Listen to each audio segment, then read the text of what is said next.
Welcome to Cause Before Symptom, uncovering the real cabal and spiritual forces that are controlling the world. And now, here is your host, James Carner. Welcome to Cause Before Symptom. I'm your host, James Carner. Today is May 19th, 2026, and tonight's episode is all about the Palantir Manifesto, building the operating system of the modern world. Ooh. Well, for centuries, power was visible. Empires ruled through armies, borders, taxation, and physical force. Citizens understood who governed them because control had a face, a throne, and a flag. But the modern world is entering a different kind of empire, one built not upon land alone, but upon information. Now, today, governments, corporations, militaries, hospitals, banks, and intelligence agencies are rapidly merging into a data-driven civilization where prediction, surveillance, and algorithmic systems increasingly shape human life. Now, at the center of this transformation stands Palantir Technologies, one of the most secretive and influential technology firms of the modern era. Founded with backing from Peter Thiel and led by Alexander Karp, Palantir was never designed to entertain the public like social media companies. It was built to organize intelligence, integrate massive data systems, assist military operations, predict patterns, and help governments see populations in real time.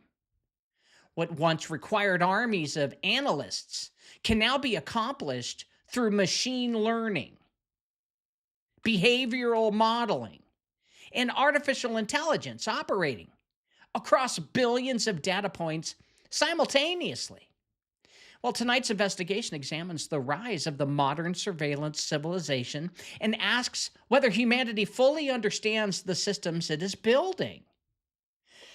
Now, from predictive policing and digital identity systems to AI-assisted warfare and behavioral governance, this show explores how Silicon Valley merged with the intelligence world after 9/11 and why data itself has become the most valuable resource on Earth. The audience will see how modern technology no longer functions merely as a tool for convenience, but increasingly as infrastructure for social management, behavioral prediction, and centralized authority. Well, this is not a show about fantasy or fear. It is a documented examination of how civilization is reorganizing itself around machine systems capable of tracking, analyzing, and influencing human behavior at planetary scale. The modern battlefield is no longer only physical territory. It is information territory. Human beings themselves have become streams of data flowing through invisible systems few people truly understand. Well, as governments and corporations race toward artificial intelligence integration, digital sovereignty, and predictive governance, well, society stands at the crossroads. One path preserves human judgment, privacy, moral responsibility, and spiritual accountability. The other path increasingly transfers authority into algorithmic systems designed to optimize populations through visibility, automation, and control. The question facing the modern world is no longer whether these systems exist. The question is whether humanity realizes how quickly it is surrendering its future to the architecture of total information awareness. It's going to be a great show. Stick around. Shout out to everybody on the live chat Rumble. Number one warrior is Scorpion. Scorpion says, hey, y'all, glad to be back. Glad to have you, Scorpion. Thank you. Number two warrior is the Sparkman Spleefer himself, the powder room man, the guy in the back, sparking a spleef, chilling, the homie boy, Boots Hafner. says, just restocked the powder room. Hello, James and Warrior family. Great to be here. And let's all hit that thumbs up button. And don't forget to tell a friend about the James's award-winning detoxifier, elitepotion.com. Thank you, Boots. Yeah, elitepotion.com. Get rid of parasites and heavy metals. You'll feel a hell of a lot better. If you're not going to do it every 3 months, which I recommend, do it at least once a year. Trust me. Parasites are nasty little organisms. And when those little tiny pieces of metal cut those little tiny veins in your stomach, well, those little parasites get through your bloodstream, and that's when real health problems start. Thank you, Boots. And yeah, if you could all do me a favor, take your thumb, follow my thumb, right? Because I'm going down to my cell phone. I watch you guys literally live on this thing, right? That's how I do it here. If you could all do me a favor, go down to your cell phone, hit the X button with your thumb. Yeah, hit it, and then hit the thumbs up button. You'll help me out greatly. We need more likes on the show. And then you can hit live chat, and you won't lose your spot, I promise. Thank you, Boots. Love you, buddy. And number 3 warrior is Philip Del Piano. Philip saying, good evening, James, Scorpion, and Boots. What is up, Philip? Thank you for being here. And number 4 warriors, Robert Gertison saying, hi, James. Hi, y'all. Glad to be here. This show is really turning more into, I would say, a real news show versus, conspiracy theories. And I'm liking it a lot better, believe me, because, saying a rumor doesn't feel good. But when you research and find information and back it up with resources, it does feel a lot better knowing that I am holding myself accountable to this information. And no, I did not get a knock on the door from Secret Service saying that I was a threat to the system, because I'm not. I highly doubt I'm ever going to get there, because I think, and I've said this before, you need to have at least 1 million people, 1 million that actually like you and follow you every day, not just 1 million people who subscribed. That's different. See, I have probably totally somewhere around 300 to 500 true followers who actually enjoy what comes out of this crazy mouth. Now, I'm not upset about it. This is what the Lord told me. He's like, you're not going to be the one that gets all of this information into the public. It's going to be someone else, but you are the founder of it. And I said, that's fine with me. I don't care. I'm not interested in the glory. The glory goes to that guy, the King of Kings. So God bless you all. Thank you guys for being here. I really appreciate it very much. And Robert Gertison says, hi, James. Glad to be here. I think I already said that. Anyway, let's get into, that shitty breaking news. Welcome to Shitty Breaking News with your host, James Carner, offering his shitty opinion. Well, Massey, the Republican in Kentucky, he lost to Trump's dude. And Trump's dude's in, so that happened. Xi and Putin meet in Beijing days after Trump's visit. Well, basically, Trump convinced China of something, said, hey, this is what we're going to try to do, and now Russia's going to go, what is that something they're going to do? Let's see if Russia is really interested in working with the United States versus China, because if that's the case, that'll shift this whole dynamic. Well, hopefully they'll go after Europe and all of the nasty black nobilities who eat babies and drink blood. IRS to drop audits of Trump and family. Well, you know why? Because he won the lawsuit that he did against the IRS for releasing his tax returns. Remember? That was the IRS. They released it. They got sued, and they lost $1.8 billion, and Trump is taking that $1.8 billion and using that to help finance those people who were illegally imprisoned politically. And all of the news agencies are basically saying that Trump's taking it out of your pockets. Well, no. He's taking it out of the victory of suing the IRS for doing something very stupid. So, is it coming out of your pocket? Well, technically, but it's still bad, shameful media crap, blaming it on Trump taking money out of your pocket to help those people. But again, that's a political thing. And politics means to control a group of people. So keep that in mind. And again, yes, the left and the right, they're all the same. Two wings, one bird, same bird, evil bird. U.S. Senate advances resolution to curb Trump's power to wage war on Iran. Sure you are. See how that happens. Well, then get him out of Iran. Come on, let's go. Besides, the Senate is mostly Republican. So what are they really advancing? They ain't gonna do shit. Because of all the previous presidents, thanks to George Bush and all of his executive orders and that idea. Well, he wasn't the one that came up with EOs, but well, he basically, George Bush started the chain reaction of making a president a king, because they weren't seeing Trump coming. They didn't see that. And I do believe that this is just my stupid, shitty opinion that George Bush was the one working with China and helped BRICS gain in power. Whether good or evil, it still hurt America big time.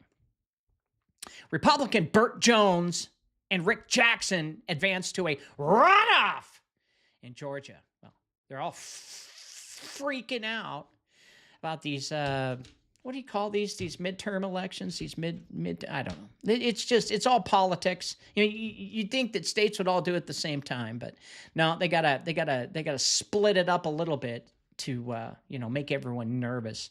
I think it's all a joke. Dozens of weapons. Manifesto recovered from homes linked to San Diego mosque shooters, plural. Shooters, plural. Dozens of weapons in a manifesto. Well, I guess this dude wasn't too happy about Muslims. Well, I don't mind the Muslims. Bring them in. Christians and Muslims can get together if they actually have a sit down, because they have a lot more in common than they think. And I am not against other religions. I think other religions are beautiful. When a person takes the spirit of themselves and actually believe in something outside of what they can prove, that to me is beautiful. That to me is noble. That to me is honorable. And when anyone does that, that catches the attention of God, regardless if they're wrong or if they're right. And that's been breaking news. All right, guys, when we come back after the commercial, we're going to be talking about Palantir and their manifesto, how they're building the operating system of the modern world. Stick around. Why do 75% of people feel exhausted all the time? The answer might... We're being lied. Why do 75% of people feel exhausted all the time? The answer might surprise you. In the 1920s, Standard Oil decided to dive into medicine. They pushed synthetic petroleum into our drugs. Sure, it masked symptoms, but it wrecked our guts. Our good bacteria, which fight off parasites and heavy metals, got wiped out by crude oil. But here's the good news. We can fix this by going back to nature. Introducing Elite Potion, the world's top detox program. It restores your good bacteria by removing toxic threats like aluminum, strontium, barium, and parasites. Imagine feeling energized and alive again. They said there couldn't be a pill that did it all. We invented it. Visit elitepotion.com and reclaim your health from synthetic pharmaceuticals. Your body will thank you. Every year, millions of Americans sign a contract they don't even know exists. They think it's just another tax return, but that signature means something far deeper. It starts with that first job at 16. The system takes a piece of her check, then promises to give some back if she signs the return. Every April 15th, the same cycle repeats, not by law, but by belief. The system didn't bind them, their own signature did. Learn the truth at unincorporatedassociations.com. All right, here we go. So Palantir, they released a manifesto. Got the world shaking. Oh my God. We're all going to die. Well, for most of human history, power announced itself openly, right? Kings, they sat on thrones. Armies marched through the streets, we all knew this was the playbook. Kings, governments, armies ruled through visible force, visible laws, and visible borders and visible institutions. This is how we thought that things were going to continue. And citizens understood who governed them because authority had shape. It was tangible. You could hold it. You could point to it. You could see the palace. You could see the soldiers guarding it. You could see the chains. But the modern world is building something very different. And today, the architecture of power, well, it's becoming invisible. The throne is moving back, well, not back, well, maybe, pre-flood, into the cloud. The throne, moving into the cloud. Control is no longer measured only through armies, territory, or even money. We spoke about this last night. It is increasingly measured through information. The institution that can see the most data can predict the most behavior. The institution that can predict behavior can shape outcomes before events even happen. And the institution that shapes outcomes eventually governs reality itself. Well, most people still think technology companies exist simply to entertain them, connect them, or make life easier. But underneath the surface, a far larger transformation has been unfolding for decades, tens and tens of years. Governments, intelligence agencies, military contractors, banks, hospitals, logistics networks, and Silicon Valley are quietly merging into one interconnected system built around surveillance, prediction, artificial intelligence, and behavioral analysis. This is not science fiction anymore, folks. The phone in a pocket now tracks movement. Did you know that these phones, they have sonar in it, and they can read how far objects are from them, and they could do an entire 3D rendering of every room, car, and place you drive to. And all that's being tracked and monitored. Well, that stuff from these phones is going to be put into those big, large data centers because they need to go through all of that to predict your behavior, your patterns, your conversations, your habits, your purchases. The phone in the pocket now tracks the movement, your relationships, and your emotions, because they can hear you when you say, damn it, or you say, that stupid company that I paid this for and they didn't give this to me. Well, that is data. And it can be analyzed differently through different ways. Financial systems monitor transactions in real time, right? PayPal, Venmo. Social platforms learn what causes anger, fear, excitement, and obedience. We've learned about this. We know that marketers make no money off of happiness, but definitely off of fear. Same with government. Well, artificial intelligence systems process information faster than human institutions can comprehend it. Every click, every search, every location ping becomes part of a growing digital reflection of human life itself. And at the center of this transformation stands Palantir Technologies. Unlike social media companies that built empires through entertainment and advertising, Palantir emerged from the world of intelligence, counterterrorism, battlefield logistics, and state-level operating planning. Yeah. Now they're going to be doing all that shit on you. While Silicon Valley taught the public to scroll endlessly through distractions, Palantir built systems designed to fuse massive streams of information into operational awareness for governments and militaries. Well, its software has been used in war zones, immigration systems, financial monitoring, predictive policing, healthcare coordination, and intelligence operations. Documented fact. And its founders openly argue that Western civilization itself may depend on technological dominance. And perhaps most importantly, Palantir represents a new philosophy of governance. We talked about that with Technocracy Inc.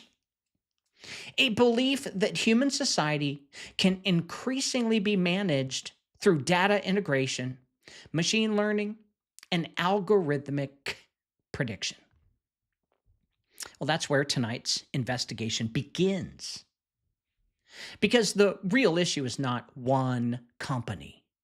The real issue is the civilization being built around it. Now, for centuries, empires sought total visibility.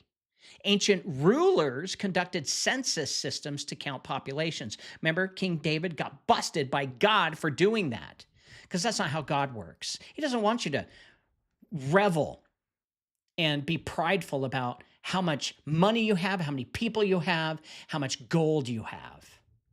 That's pride.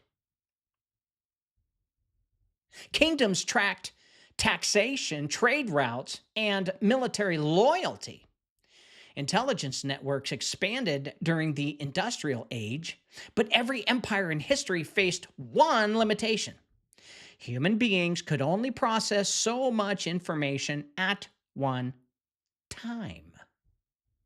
Well, artificial intelligence changes that limitation forever. And for the first time in human history, civilizations now possess the technological capability to monitor populations continuously, analyze behavior instantly, and automate decisions on planetary scale. The modern battlefield is no longer the physical territory or borders. It is information territory. Human beings themselves have become streams of data flowing through invisible systems few people fully understand. And the most unsettling part, if you get unsettled easily, may not be the surveillance itself. The most unsettling part is participation. People willingly carry tracking devices. Willingly. And get cancer in their balls. You know, if you put your phone in your front pocket, or cancer in your breasts if you put your phone under your bra. A lot of women do this. Now, I don't put my phone in my pants to my balls, but I do put them in my purse. And yes, I am a man that carries a purse, and I don't care if you call it a purse, whatever. I got too much crap to carry, and it can't fit in my pockets because my pants fall down. Participation, guys. People willingly carry tracking devices. They voluntarily upload private thoughts, locations, purchases, relationships, photographs, and beliefs into systems designed to study behavior. Every comment that you comment, you're wrong. Man, you're so far off. What a loser. That's data. And society, well, convenience has become the gateway to dependency, because the phones can do so much now. And society now trades privacy for speed. Privacy for speed. Let me take my privacy out so you can look at my balls, and just give me speed. You know, I mention balls because when you walk in to an airport and you do your little thing, dude, I try to shake my balls when they take that picture because I want them to get a real fuzzy picture because they can see my nuts, my nards, my Gahonas, my Clink Clanks, the twins. Privacy for speed. Freedom for automation and human judgment for machine recommendation systems that promise efficiency above all else. You don't need to fight to get laid anymore. You could just go online and, what are these? Tither? I can't remember. There are apps where people just go online to have sex with people, and you can just, if they say sure, they meet up, and there it is. Scorpion has 3 balls. That's what he says. But this is how modern systems expand. Not through force alone, but through comfort. And the industrial age reorganized humanity around factories. And the oil age reorganized humanity around energy. And the digital age is reorganizing humanity around information. And whoever controls the infrastructure of information may ultimately control the future itself. Now, tonight is not about fear. Fear clouds judgment, okay? You're a Christian. God says you're going to be just fine, chill. But this is about clarity, because history shows that civilizations rarely recognize the full consequences of transformational systems until those systems become impossible to reverse. Because the question is no longer whether these systems exist. The question is whether humanity understands what it is building before the architecture hardens around the world forever. Now, Palantir was born in the shadow of 9/11, during a period when the United States government became obsessed with one idea: connecting information before disaster strikes. They're still shitty at doing it. Intelligence agencies discovered they possessed enormous amounts of data before the attacks, but the information was trapped inside disconnected systems that could not communicate fast enough to stop what was coming. And the problem was not a lack of surveillance, the problem was fragmentation. And into that environment stepped Palantir Technologies. Founded in 2003 with backing connected to Peter Thiel and early support from In-Q-Tel, the venture capital arm associated with the CIA.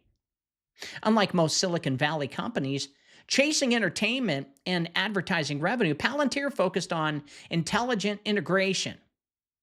Its goal was simple but revolutionary: take massive streams of disconnected information and transform them into one operational picture that governments, militaries, and analysts could understand in real time. Now, the company's name itself came from the seeing stones in The Lord of the Rings. These are objects capable of seeing events across vast distances. The symbolism mattered, as Palantir was designed to help institutions see patterns hidden inside oceans of information. Financial records, travel histories, communications, surveillance data, battlefield reports, and behavioral patterns could all be connected together through software powerful enough to reveal relationships human analysts might never notice alone. Well, this marked a major turning point in the philosophy of modern governance. Historically, governments reacted to events after they happened. Crimes occurred, then investigations followed. Wars began, then armies responded. But the digital age introduced a new ambition: prediction. If enough data could be gathered and processed quickly enough, institutions believed they could identify threats before events unfolded. Well, that idea transformed data into something far more valuable than information alone. Data became power. And the organization capable of predicting behavior first gained enormous strategic advantage over everyone else. Suddenly, governments were no longer merely collecting information, they were building systems capable of modeling society itself. And Palantir expanded rapidly because modern civilization was generating more information than human beings could manually process. Intelligence agencies, financial institutions, border systems, hospitals, and militaries, they all faced the same problem: overwhelming quantities of disconnected data flowing constantly through digital networks. Well, Palantir offered software designed to organize all that chaos into operational form. I know a lot about this because doing that is a very difficult process, taking data and putting it in its right category, especially million points, trillion points. And over time, the company moved far beyond counterterrorism.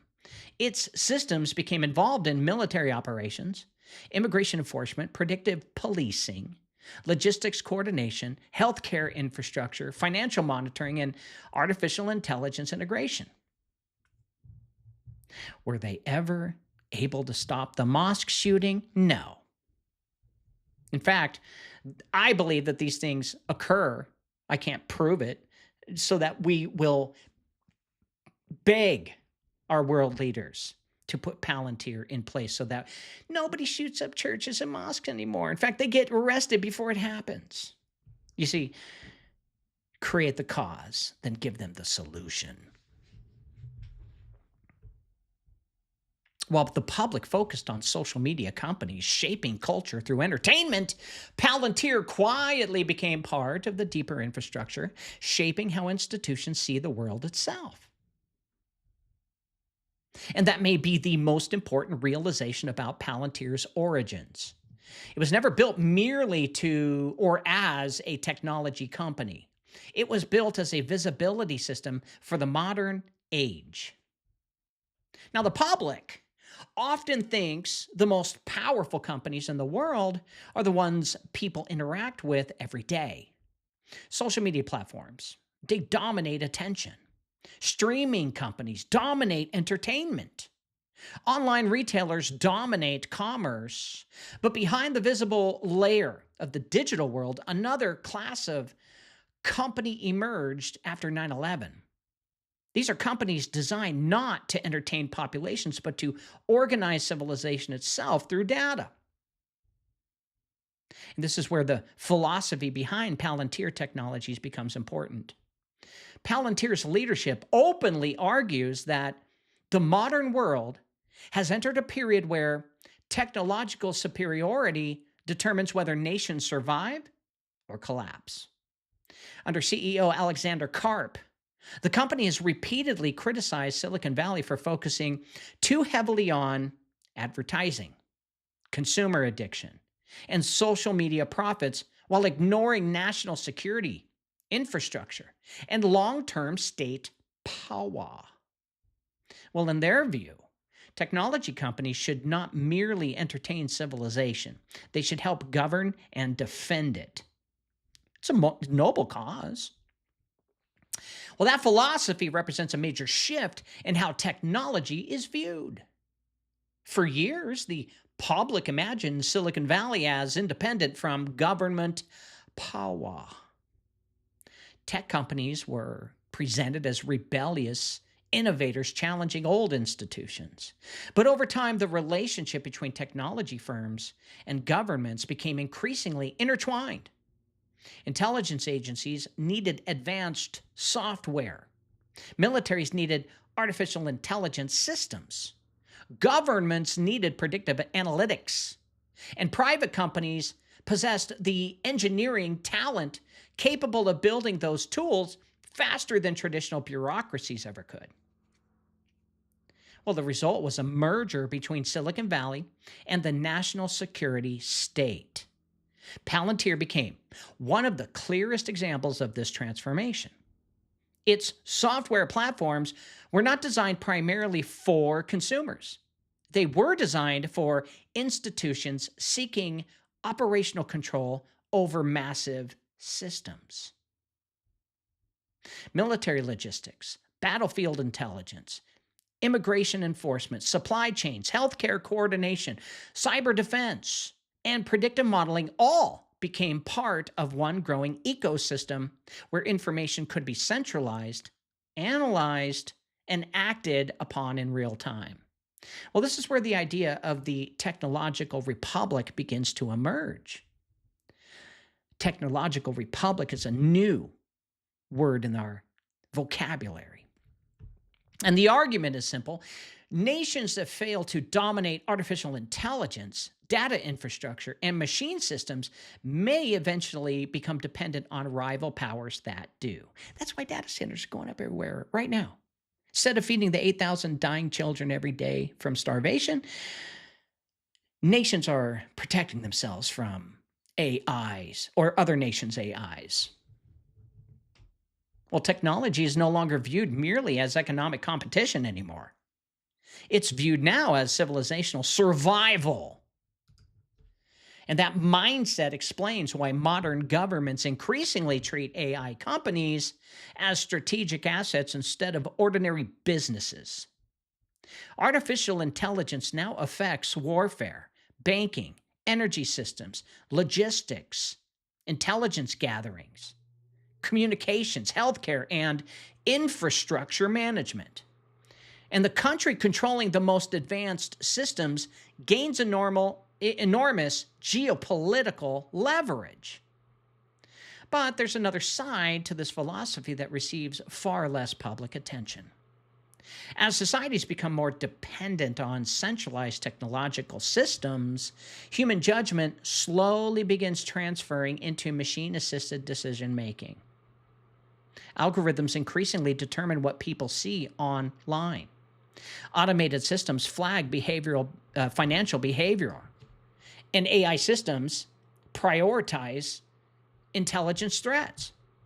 Recommendation engines shape public perception, and prediction models influence policing, hiring, lending, and even healthcare decisions. So little by little, authority moves away from individuals and toward systems. And this is why Palantir matters symbolically far beyond one company. It represents the broader transformation happening across the modern world. Civilization is shifting from human-scale governance toward a machine-scale governance. And the more complex society becomes, the more institutions rely on artificial intelligence and predictive systems to manage complexity itself. And once societies become dependent on those systems, and we already are, as most people now are paying for artificial intelligence, like ChatGPT or Grok, reversing course becomes extraordinarily difficult. Because the modern world is no longer simply building technology. It is building an operating system for civilization. Now, if oil defined the 20th century, data is defining the 21st. Every major institution on Earth right now competes for one resource above all others: information. Governments want it. Corporations want it. Militaries want it. Artificial intelligence systems depend on it. And the modern world has quietly transformed human behavior itself into the most valuable commodity ever discovered. Most people do not realize how much information they generate every day. Phones track movement and location. Financial systems monitor purchases. Search engines record curiosity. Social platforms study emotional reactions. Streaming services learn attention patterns. Navigation apps collect travel behavior. Smart devices monitor routines inside homes. Even silence becomes data, because systems notice what people stop doing just as much as they continue doing. Well, this created a new economic model often called surveillance capitalism. Have you guys ever heard of that? Well, it's been around for a couple of years now. And instead of merely selling products, technology companies began harvesting behavioral information itself. This is why Facebook changed their name from Facebook to Meta, because selling data is more profitable than selling you a dildo online. Now, human habits and human attention become profitable. Human habits become measurable. Human psychology becomes predictable. And the more information companies gathered, the more accurately they could model behavior and influence future decisions. Well, that transformation changed the meaning of power in the modern age. Historically, empires fought over land, gold, oil, and trade routes because controlling resources meant controlling civilization. Well, today, information functions as a strategic resource in exactly the same way. The institution capable of gathering the most data and processing it the fastest gains extraordinary influence over economics, politics, culture, and warfare. So this is why companies like Palantir Technologies become so important. Not to us, but to those in control. Palantir does not merely store information. Its systems organize enormous quantities of data into operational intelligence. It transforms disconnected records into predictive awareness. Governments use systems like this because modern civilization now produces more information than human beings alone can interpret in real time. Artificial intelligence accelerated this process dramatically, and machine learning systems can now detect patterns invisible to human analysts. They can identify anomalies, behavioral shifts, financial irregularities, social trends, and potential threats across billions of data points simultaneously. And what once required thousands of analysts working for months can now happen in seconds through automated systems. You heard of the I forgot the company's name, but Mythos I forgot the company's name. Anyway, this software program, Mythos, they put it in a box and disconnected it from the internet, said, escape and find us. And it did. It said hello on a website outside of the box. But the deeper issue is not speed alone. The deeper issue is that data increasingly allows institutions to shape behavior before people realize they are being influenced. You're being influenced. And recommendation systems decide what people see, like the news. Algorithms determine what content spreads online. Predictive systems estimate risk scores, buying habits, political tendencies, and emotional responses. And human beings are no longer simply using technology. Technology is actively studying human beings in return. Meaning you're giving them your soul in return for dick. And this creates a civilization built around behavioral prediction. And that's not right. It's evil. And the more dependent society becomes on the digital systems, the more transparent human behavior becomes to the institutions operating those systems. Financial activity, travel patterns, online speech, friendships, interests, fears, and routines all become measurable signals inside giant data ecosystems.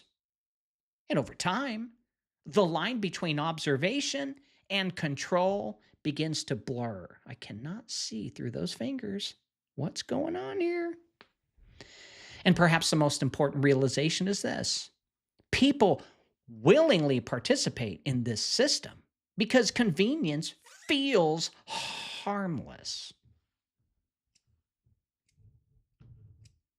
Every app promises efficiency.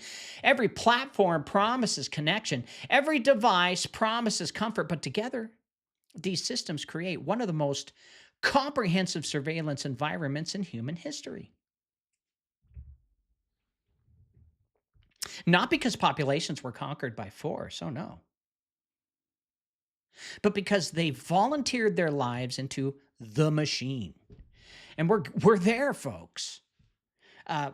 College students now, they don't write papers. College professors, we're seeing them just, I don't know if they're real or AI, but they seem to be upset with the students. The professors are angry because every single freaking paper is top-notch A+. And usually it's way the way around where everyone's getting D's and C's and F's Nobody's getting A's, but now everyone seems smart. Well, we're replacing our intelligence and giving it to the beast.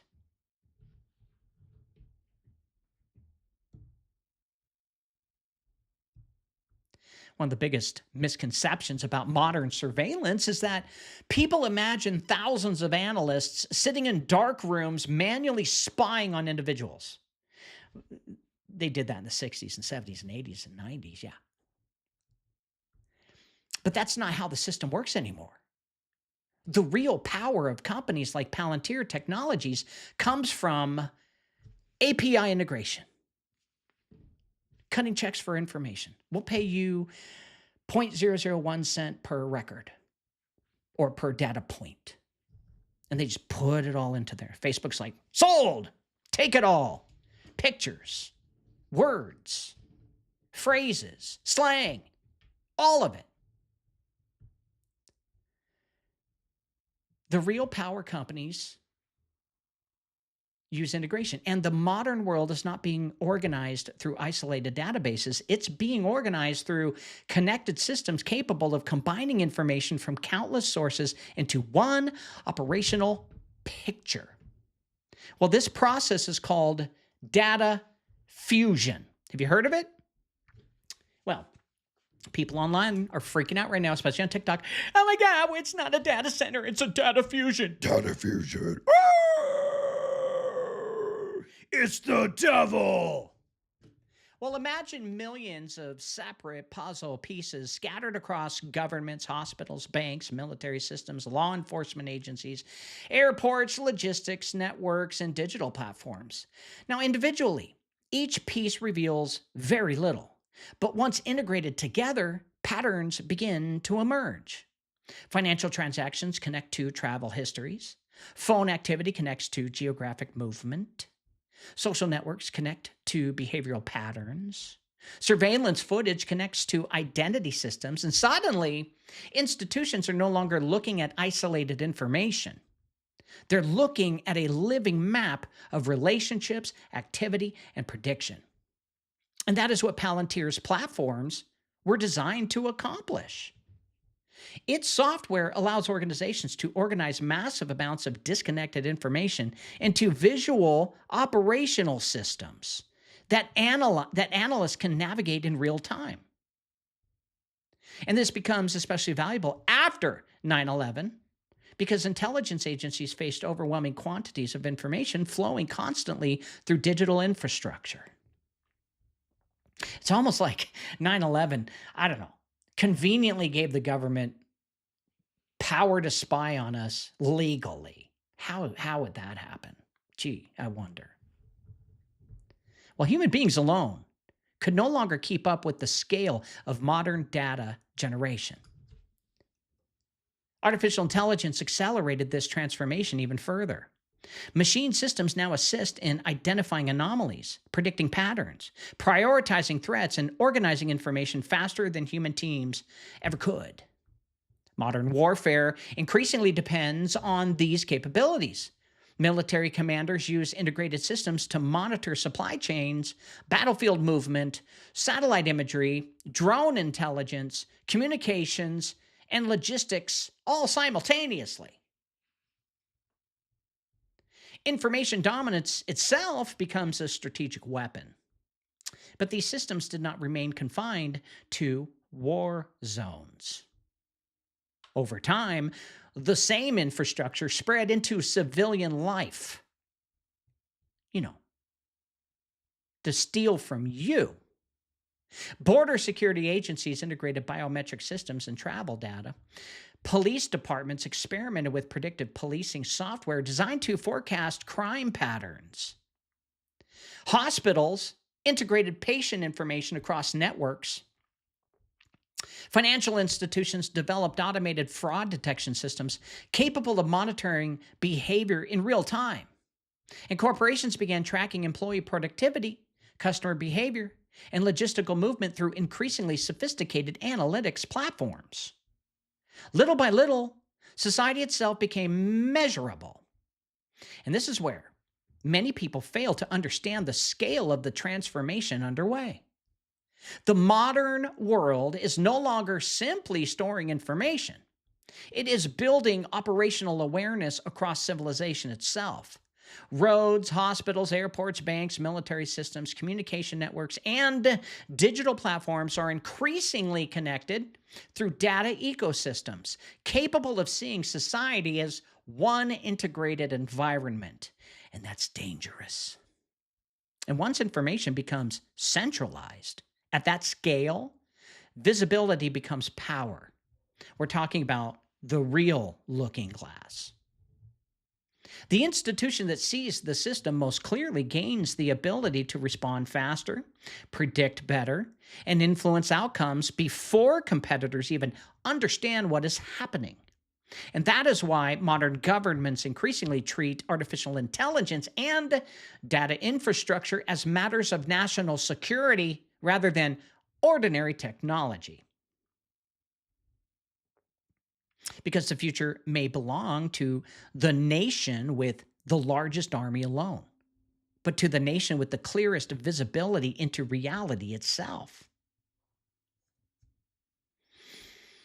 As surveillance systems expanded after 9/11, something important began to happen that most people never noticed.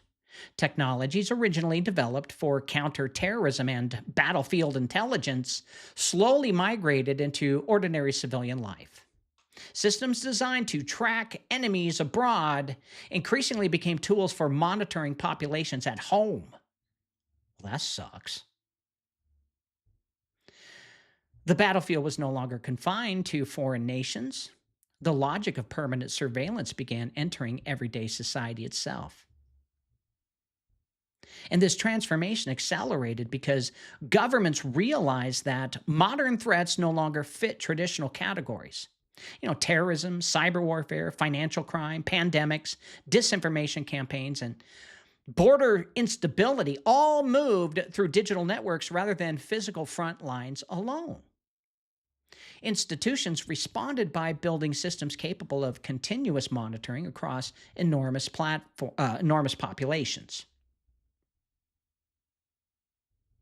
Well, the old model of reactive enforcement started giving way to predictive governance. And this is where companies like Palantir Technologies became increasingly valuable. Palantir's platforms were used not only for military operations overseas, but also for immigration enforcement, border security, disaster coordination, financial investigations, and domestic intelligence analysis. Agencies sought systems capable of connecting vast streams of information into real-time operational awareness. Travel histories, biometric records, financial activity, communication barriers and patterns, and behavioral indicators could all be integrated together into searchable intelligence frameworks. And at the same time, cities around the world were rapidly becoming sensor networks. Cameras expanded across urban infrastructure. License plate readers tracked vehicle movement. Smartphones continuously transmitted location information. Digital payment systems recorded consumer activity. Social platforms documented relationships, beliefs, and emotional behavior. Smartwatches were giving them our heartbeat. For every connected device added another layer to the growing architecture of visibility. Artificial intelligence pushed this transformation even further. Predictive systems could now identify unusual behavior patterns automatically. Algorithms began assisting with threat detection, fraud monitoring, crowd analysis, and risk management. Law enforcement agencies experimented with predictive policing models designed to forecast where crimes might occur before they happened. Airports integrated biometric verification systems capable of identifying travelers instantly. And financial institutions developed automated systems that could flag suspicious transactions in seconds. Well, the justification for these systems was almost always security, efficiency, or safety. And in many cases, these systems genuinely improved operational coordination. But over time, society entered a new reality where continuous monitoring became normalized rather than exceptional. Well, that normalization may be one of the most important developments of the digital age. as earlier generations often associated surveillance with authoritarian governments, secret police, and visible oppression. Well, modern surveillance feels different because it hides inside convenience. People unlock phones with facial recognition. They use navigation systems that track movement constantly. They accept cameras in stores, airports, workplaces, and public streets because the systems feel ordinary. So surveillance no longer arrives wearing military uniforms. It arrives through apps, cloud systems, and seamless automation. And once populations adapt to constant visibility, reversing course becomes difficult. Because the modern surveillance state does not rely entirely on force. It relies on dependency. Society becomes so integrated with digital systems that functioning outside them feels impossible. Communication, banking, travel, healthcare, employment, identity verification, and even social participation increasingly flow through interconnected technological infrastructure. Well, this is why post 9/11 world matters so much historically, because it marked the beginning of a civilization shifting from temporary surveillance during emergencies toward a permanent surveillance as normal infrastructure. That's fucked up. And the systems originally built to stop terrorism evolved into something much larger, the foundation for a continuously monitored society operating real time. Now, one of the biggest shifts happening in the modern world is the gradual transfer of decision-making from human judgment into machine-assisted systems. Most people still imagine artificial intelligence as futuristic robots or science fiction supercomputers. But the real transformation is far quieter. AI is increasingly becoming the invisible layer guiding how institutions make decisions every single day. Banks use algorithms to assess financial risks. Hospitals use predictive systems to prioritize patient care. Employers use automated filtering systems during hiring. Insurance companies use behavioral analytics to calculate risk scores. Social platforms use recommendation engines to shape attention and emotional engagement. Law enforcement agencies experiment with predictive models designed to forecast criminal activity before crimes occur. Well, governments analyze enormous quantities of information through machine-assisted intelligence systems capable of detecting patterns humans might never even notice alone. 1920s Germany would fall in love with this. Little by little, authority is shifting away from individuals and into systems. And this is where companies like Palantir Technologies become especially important to those who want control. Palantir software does not merely organize information. It helps institutions act upon information faster than traditional bureaucracies can operate. Its systems are designed to create operational awareness across enormous data environments, allowing governments, militaries, and corporations to make decisions in real time based on predictive analysis. And the logic behind the transformation seems reasonable at first. Modern civilization has become so large and so complex that human beings alone struggle to process the scale of information flowing through global systems every second. Artificial intelligence promises efficiency, speed, coordination, and predictive accuracy. While machine systems do not sleep, they do not become emotionally overwhelmed. They can analyze millions of variables simultaneously. But efficiency changes societies in ways many people fail to anticipate. When algorithms begin determining which information people see, which transactions appear suspicious, which behaviors trigger alerts, or which individuals receive attention from institutions, well, human beings slowly lose visibility into how decisions are being made. The process becomes increasingly opaque. Systems generate conclusions faster than ordinary citizens can even question them. Well, this creates what some researchers call algorithmic governance. Instead of laws alone shaping society, machine systems begin influencing outcomes invisibly beneath the surface. Credit systems determine economic opportunity. Recommendation systems shape political perception. Risk scores affect financial access. Automated moderation systems influence public speech.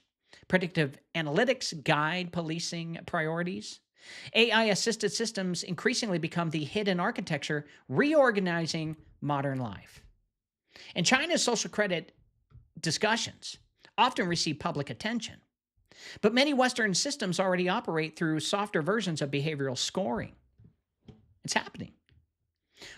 Corporations track consumer trust, spending patterns, engagement behavior, and online activity.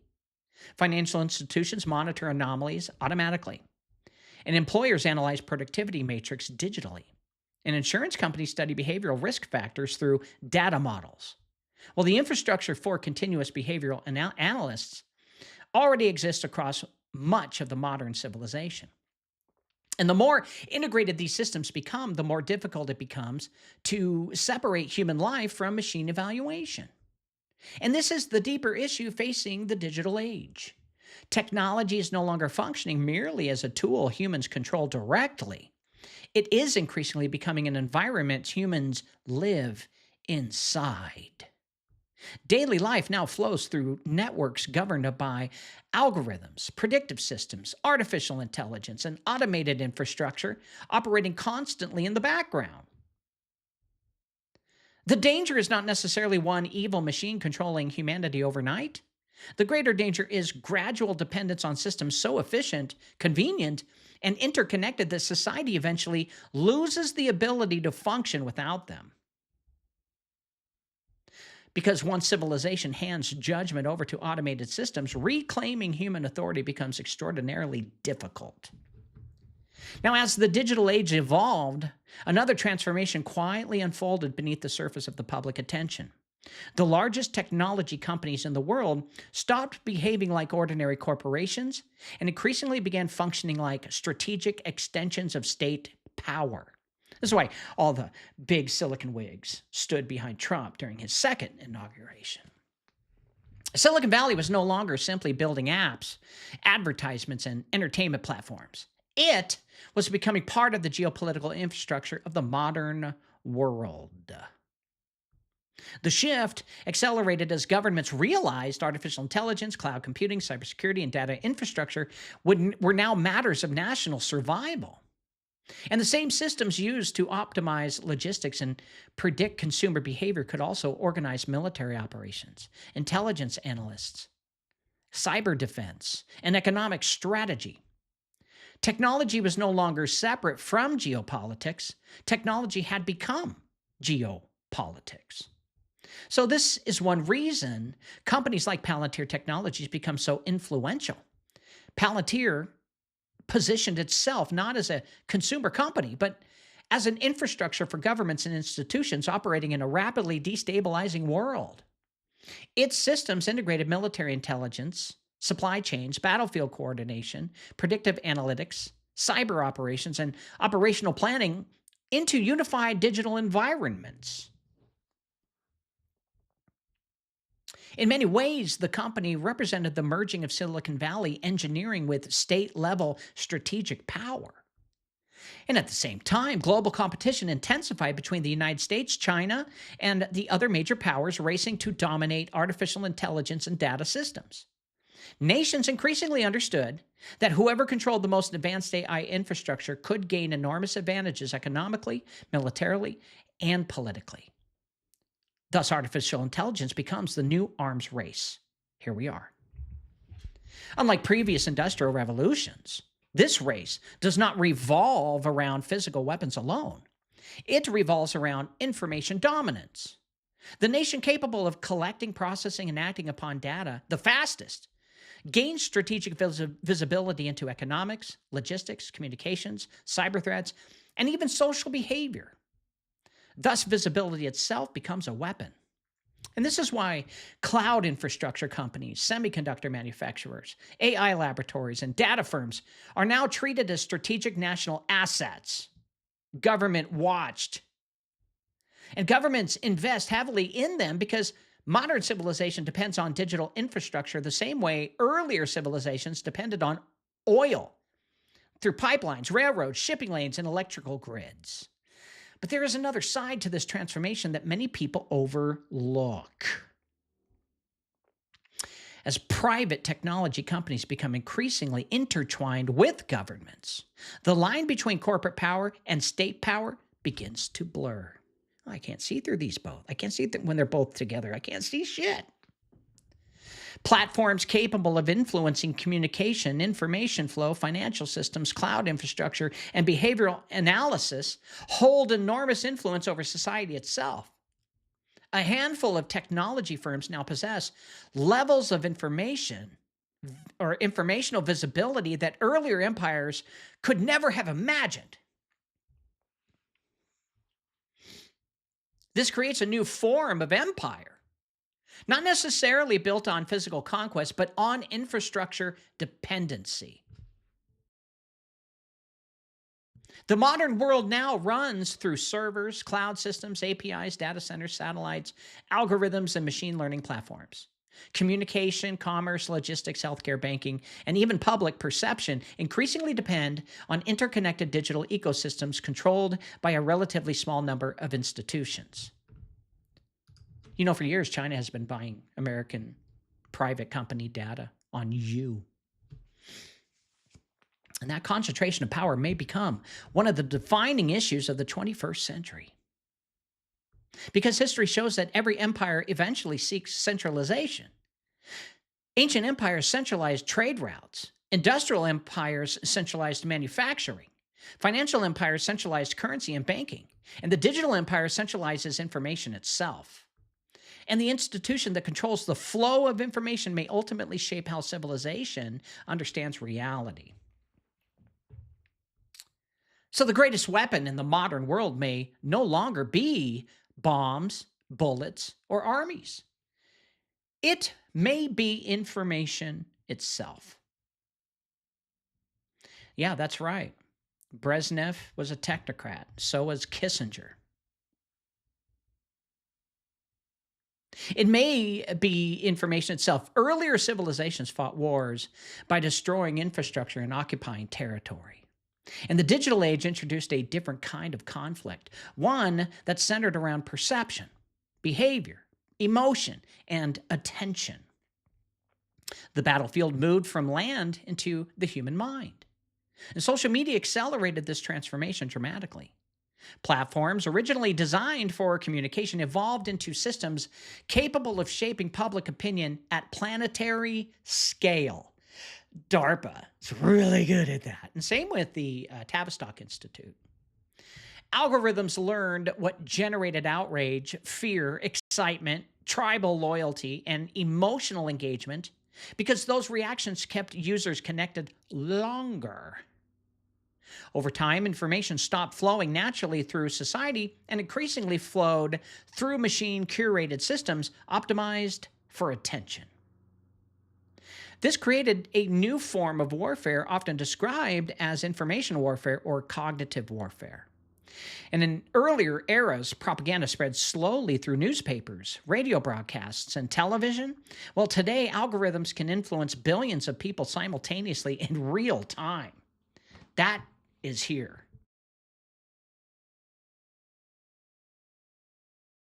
Recommendation engines determine which stories trend, which opinions spread, which emotions dominate, and which narratives disappear into obscurity. Thus, human attention itself became programmable. Did you guys not see a couple of days ago the big mushroom cloud in Israel, Jerusalem? And now it's not even in the news. It's nowhere to be found. Was it real? Or are they good at scrubbing that stuff now through other platforms? Megyn Kelly, I believe, stopped what she was doing and did a quick little social media post about it. Well, this is where the modern technological ecosystem becomes extraordinarily powerful. Companies like Palantir Technologies do not operate primarily as social media platforms, but they exist inside the same broader architecture where information, prediction, and behavioral analysis increasingly merge together. Governments, corporations, intelligence agencies, and digital platforms now rely heavily on data modeling to understand populations, forecast reactions, and identify emerging platforms or patterns before they come full to the surface publicly. Artificial intelligence accelerated this environment beyond anything earlier civilizations could have ever imagined. Machine systems now analyze speech, pattern, emotional behavior, online engagement, financial activity, geographic movement, and social trends at scales impossible for human institutions alone. Well, the result is a world where perception itself becomes operational terrain.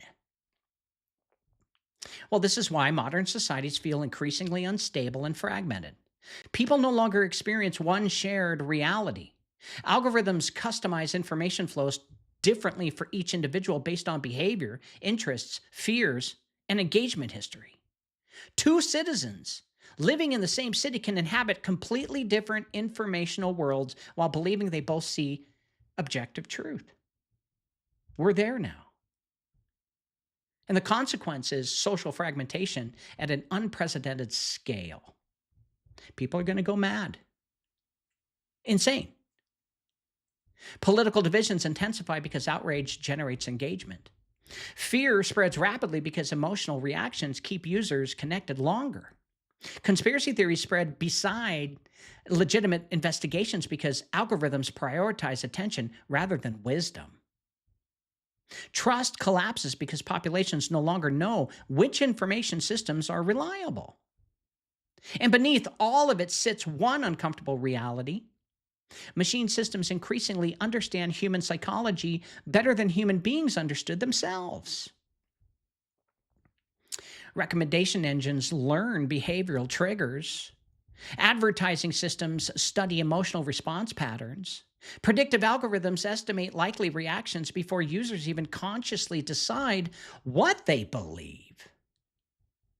Human behavior becomes measurable, modelable, and increasingly influenceable through digital infrastructure operating constantly in the background. This is not simply about technology anymore. It is about power over perception.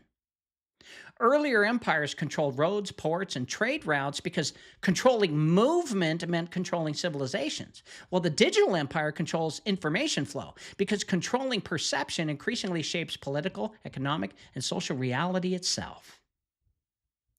And once machine systems begin shaping what populations believe, fear, desire, and trust, the line between persuasion and manipulation becomes dangerously difficult to define.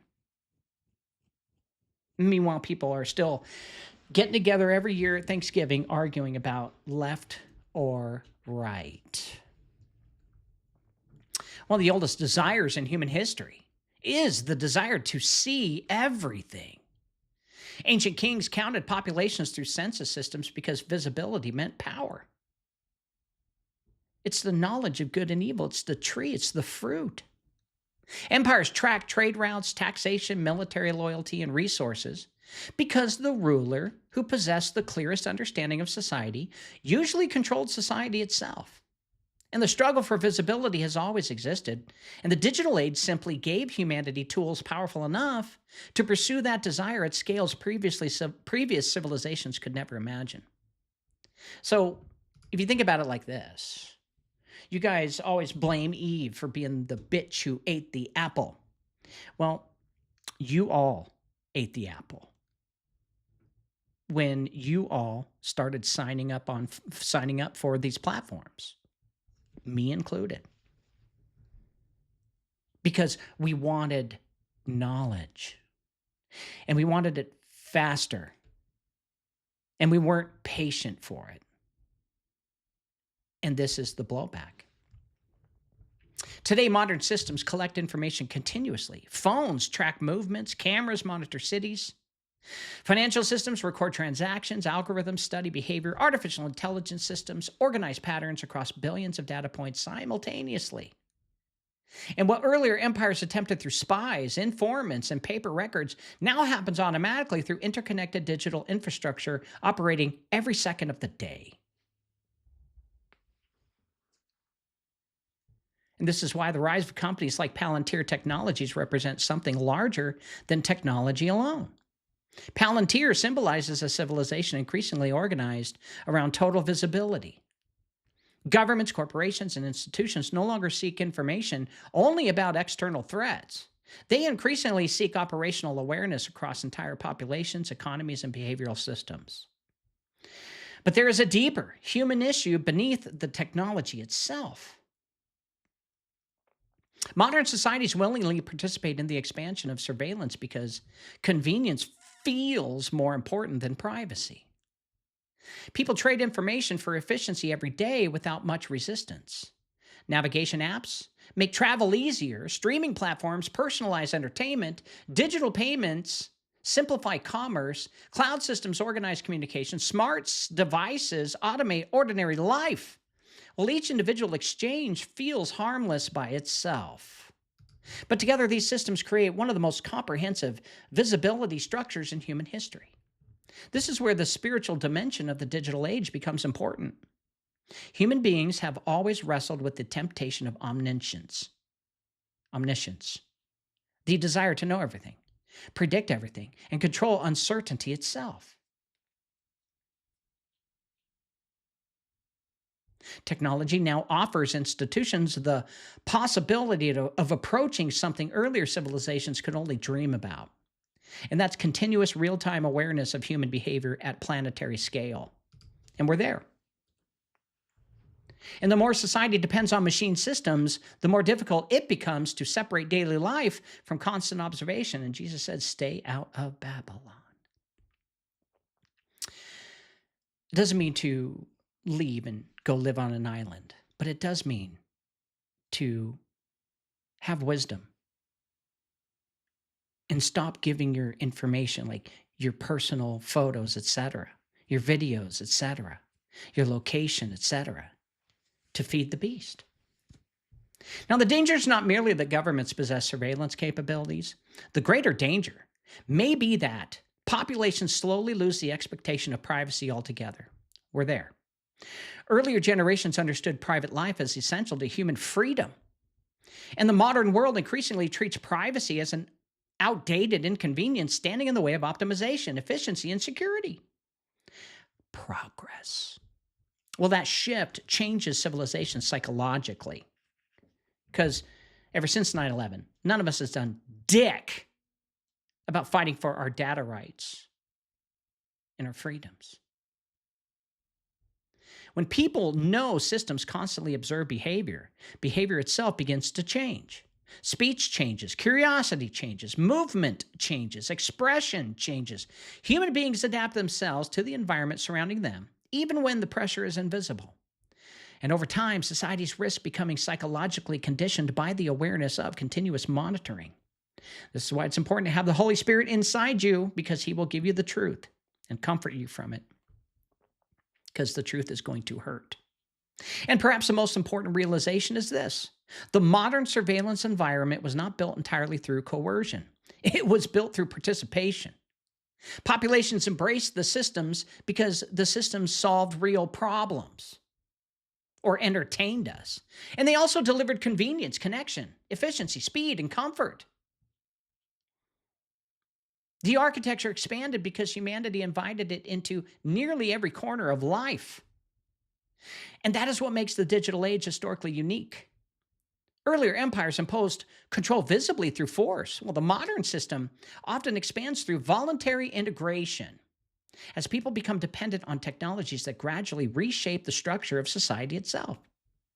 Communication, employment, banking, healthcare, travel, and identity increasingly flow through digital infrastructure operated by interconnected, APIs, machine systems few people fully understand.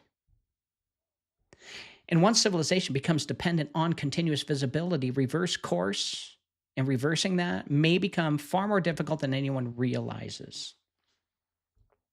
Be harder to buy and sell without being part of the system. Now, the future being built right now is not arriving all at once through some dramatic moment that the world instantly recognizes. It is arriving gradually through infrastructure. Every year, more systems become connected, more decisions become automated, more human activity becomes measurable. Artificial intelligence is no longer an experimental technology sitting inside laboratories. It is becoming the operating layer beneath modern civilization itself. It happens so fast. Governments now race to integrate AI into military strategy, logistics, cybersecurity, border systems, healthcare management, financial monitoring, and public infrastructure. Corporations automate decision-making to increase efficiency and reduce uncertainty. Cities evolve into sensor networks filled with cameras, biometric systems, predictive analytics, and connected devices. The modern world is quietly constructing a civilization capable of monitoring itself continuously in real time. This is where companies like Palantir Technologies become visible symbols of a much larger transformation. Palantir is not simply building a software, it's helping build the infrastructure for a world where institutions rely increasingly on machine systems to organize reality itself,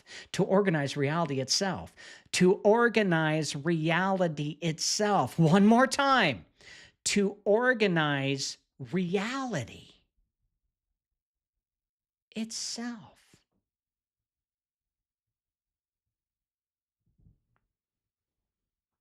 Artificial intelligence can already process more information than human analysts can comprehend. And as these systems improve, governments and corporations will depend on them even more heavily because the complexity of modern civilization may eventually exceed human scale management alone. Well, that dependency changes the balance of power. Historically, human institutions made decisions slowly. Bureaucracies required paperwork, meetings, deliberation, and visible chains of authority, while AI-assisted systems operate differently. They process information instantly, identify patterns automatically, and generate recommendations faster than society can debate their consequences. Well, the temptation for institutions becomes obvious. If machine systems are faster, cheaper, and more efficient, why not allow them to guide more areas of our lives? Give me that apple. Well, little by little, civilization begins handling operational authority to algorithms. Here you go. Financial systems increasingly rely on automated analysts and analysis, and military systems integrate automation or autonomous targeting assistance. Healthcare systems use predictive diagnostics. Governments experiment with digital identity infrastructure linked to services, payments, and verification systems. Corporations track behavioral productivity matrix through AI monitoring tools. The digital world is moving towards continuous integration where information flows seamlessly between institutions, platforms, and machine systems. And once these systems become deeply interconnected, disconnecting from them may be nearly impossible. That is the true crossroad facing modern civilization. The danger is not necessarily one evil corporation or one authoritarian government taking control overnight. The greater danger is systemic dependence, as society may eventually become so reliant on artificial intelligence and infrastructure that human judgment itself weakens through disuse. Populations may accept machine-guided systems, but not because they are forced to, but because daily life becomes difficult without them. And this is why the conversation surrounding artificial intelligence matters far beyond technology alone. AI is not simply changing tools. It is changing the structure of civilization.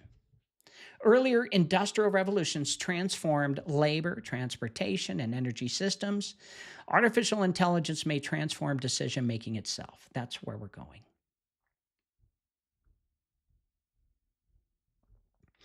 And that raises one final question humanity still struggles to answer.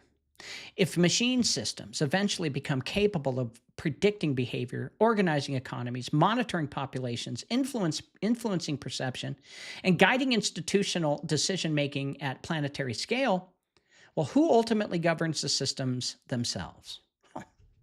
The black nobility? Trump? Xi Jinping? Putin? Who? because history shows that every civilization eventually reflects the values embedded into the architecture it builds. And the architecture now rising all around the world may become the defining structure of the 21st century.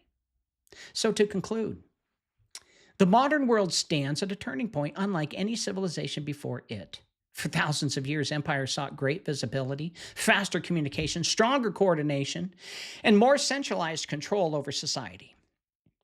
Every generation expanded the reach of power through new systems, roads, shipping routes, census records, industrial factories, electrical grids, telecommunications, and financial networks. But the digital age introduced something entirely different: the ability to monitor, organize, and predict human behavior itself through machine systems operating continuously in real time. That is the world now emerging around us. The story of Palantir Technologies is important, not because one company controls the future, but because Palantir represents a visible symbol of a much larger transformation already underway. Governments, militaries, corporations, financial systems, hospitals, logistics networks, and artificial intelligence platforms, all of them are increasingly merging into one interconnected architecture built around data, prediction, automation, and operational awareness. And the modern world is no longer simply becoming more technological. It is becoming more measurable. And once society becomes measurable, it becomes governable in entirely new ways. Welcome to technocracy, folks. The systems being built today promise safety, efficiency, convenience, coordination, and predictive power. Well, in many ways, they generally improve modern life. Artificial intelligence can process information faster than humans, unfortunately. And data integration can prevent chaos across enormous systems. And predictive analytics can help institutions respond more quickly to threats, disasters, and instability. The danger is not technology itself. The danger is forgetting that every system eventually reflects the values of the people operating it. History shows that centralized systems always expand beyond their original purpose. It's going to happen. And surveillance introduced during emergencies rarely disappears completely. Since 9/11, they've been watching you shit on your toilet. Temporary infrastructure becomes permanent architecture. Populations adapt to systems slowly until what once felt shocking eventually feels ordinary. And perhaps the greatest transformation of all is psychological. Human beings begin restructuring their behavior around continuous visibility without fully realizing it. Well, that's why the conversation matters. The digital age is not merely changing devices, it is changing civilization itself. Human judgment is increasingly being transferred into machine-assisted systems. And algorithms shape attention, artificial intelligence organizes information, predictive models influence economy, security, communication, healthcare, and governance, well, little by little. The modern world is constructing an operating system capable of managing society at scales no empire in history could ever achieve. And yet the greatest threat may not be tyranny through force. The greatest threat may be dependency through convenience. People rarely surrender freedom all at once. They trade pieces of it gradually for comfort, efficiency, speed, security, and simplicity. Well, the systems expand because they solve real problems. And that is what makes them so powerful, as humanity is not being dragged into the digital age against its will. In many ways, it is embracing it willingly. Well, I'm not. And this is why discernment matters now more than ever. The future should not belong entirely to algorithms, predictive systems, or institutions seeking total visibility over human life. Civilization must still preserve human judgment, moral responsibility, privacy, dignity, and spiritual accountability. Because once societies become fully dependent on machine-governed systems, reclaiming human authority may become extraordinarily difficult. It's the perfect Trojan horse, maybe created by the fallen angels, who knows? But the question facing humanity is no longer whether artificial intelligence and surveillance infrastructure will shape the future. That future is already arriving right now. The real question is, whether humanity understands the civilization it is building before the architecture becomes permanent. This has been Cause Before Symptom with your host, James Carner. Go to his website, jamescarner.com, and sign up for his newsletter. Also, download his free books on the breath war, the crown of blood, and the ritual machine. Fix your body by buying his award-winning detox formula, removing heavy metals and parasites. You'll feel better and live longer. Go to elitepotion.com. And one more thing, please. Just try and love your neighbor, because if you do, the world would be a better place. See you tomorrow.